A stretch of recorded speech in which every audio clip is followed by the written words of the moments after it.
how can we better partner with Voc Rehab, with agencies like the Black Hills Special Services Co-op, like the schools, and get more kids into training.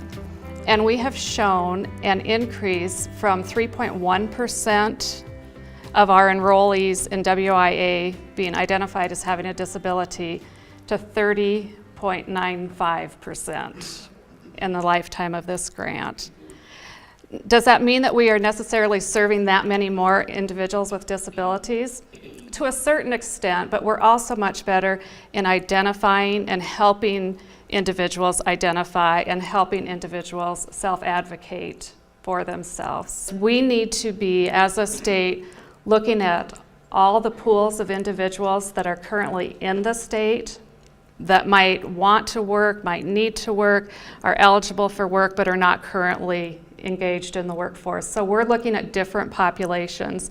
And the Department of Labor and Regulation, the populations that we're focusing on are returning veterans, the Native American population, individuals with disabilities, maybe older workers that have retired but want to have some involvement in the workforce, and looking at adults who completed some education but never completed a high school equivalency.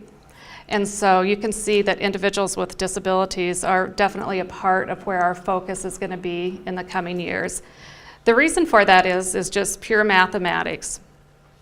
If you look at the job openings that we have today and the individuals that we have seeking work, it's a one-on-one match. We have about 12,000 jobs posted, and then we have about the same amount of individuals that are looking for work, and that means you're pretty much at full employment.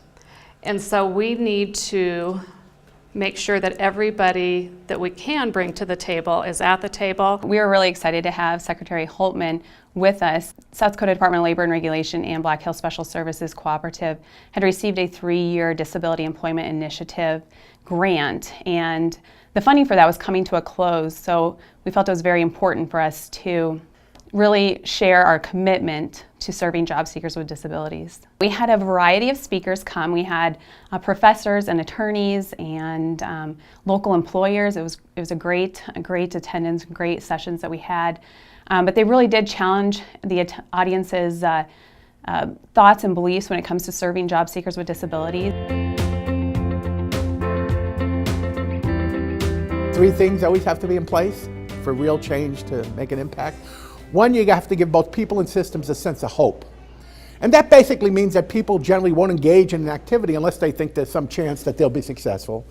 2, you have to give people some concrete help. And one of the virtues of things like the South Dakota initiative is that you provided some real concrete assistance to people, both systems and individuals. So you give people a sense of we can do something. You give people some concrete assistance. But the 3rd thing I always say, everybody needs to change, whether it's individuals or systems, is people need to be hassled. People need to be continually, whether it's a question of reminding, nagging, pushing, pulling. Some people need a pat on the back. Some people need a push from the back. It's up to us to increase, the training and the awareness, but we also need to look at some of those tools that we have, particularly like some of the vocational tests. They really aren't measuring some of the skills that are important on a job. And many times those real life experiences, those very functional kinds of assessments are more appropriate for somebody with a disability. And so we oftentimes are using things that don't measure the experiences they've had or the contributions that they can make. And so we just have to be very careful about some of the tools we're using and providing the appropriate accommodations, but also using our personal judgment there, and really believing in people that they can work.